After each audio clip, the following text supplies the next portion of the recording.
Back when I was 8 years old, I loved building model kits. Heck, probably one of the most fondest memories I remember doing with my father. But I lost interest in it after I graduated from high school. But it all changed when I went to college. And I immediately fell in love with another Gundam series. And that was the 1/60th scale perfect grade Gundam Exia. Let's get to it. Okay, so in our last video we put a heavy emphasis on completely repainting the inner frame of the Gundam Exia, and I have to say, it came out really nice. So now we're going to take the same things that we learned from the first video and implement them the exact same way, only with a little bit of a twist.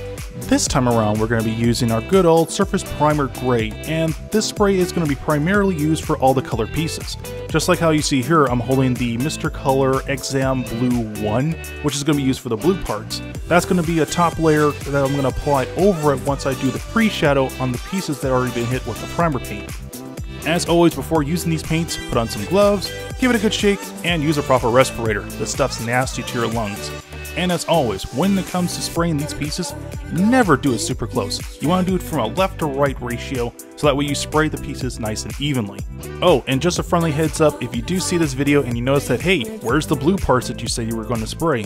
Unfortunately, that file got corrupted since I was using an older Canon camera. I since then upgraded to a better one, so you'll see the additional pieces get sprayed, but not the blue pieces. So truly sorry about that, guys.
you're literally almost done, and why not top it off with some nice little fine little details.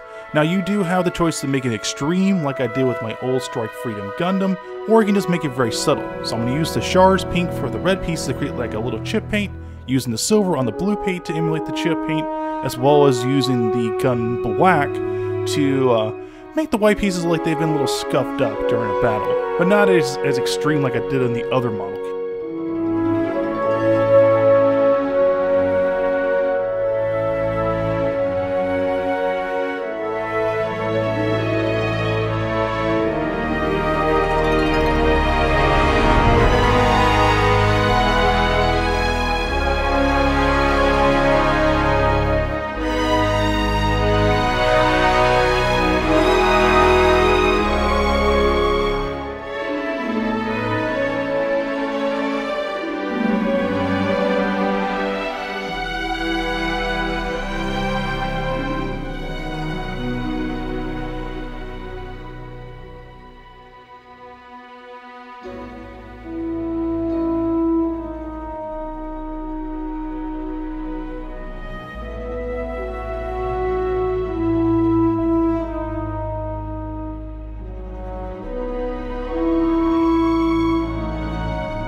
Well guys, we crossed that road and we have finally made it through it, and I have to say that was a fantastic trip and quite a journey to get really used to. I mean, this kit was phenomenal. It was a lot of fun.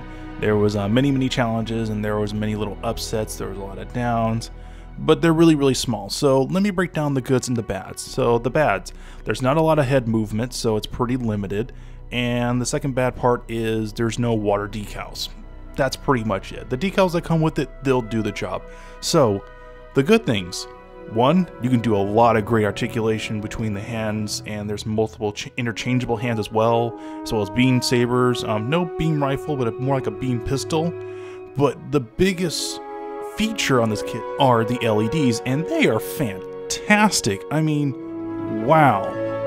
The ingenuity that went into doing this, it's just phenomenal. I mean, it's like really right up there with Unicorn Gundam, which I personally thought was like the best LED kit that came out, because a lot of the time with the LED features put into these perfect grades, it was kind of a gimmick. So you kind of get what you purchase for. But this, holy cow, may be expensive, but totally worth the purchase. Now, there are two versions that did come out. There's one without the LED kits, and there's one that's just a standard.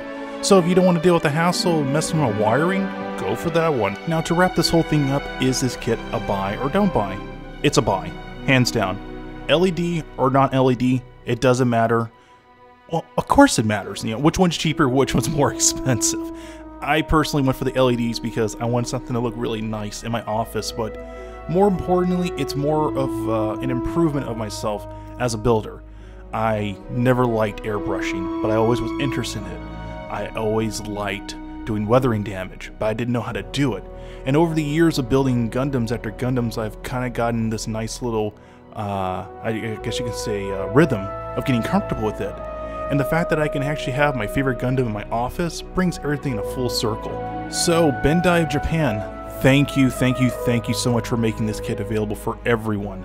I always love Exia. It's my favorite Gundam. It kind of reminds me a little bit of Jehudi from Zone of the Enders, but that's the story for another time. But that's enough about me rambling. Thank you guys so much for your support. Thank you for the new subscribers. Appreciate the people that actually are watching this on Instagram. Thank you guys a ton. And hopefully next month I'll have another video up ready for you guys to view. But until then, I'll see you guys in the next video. Later.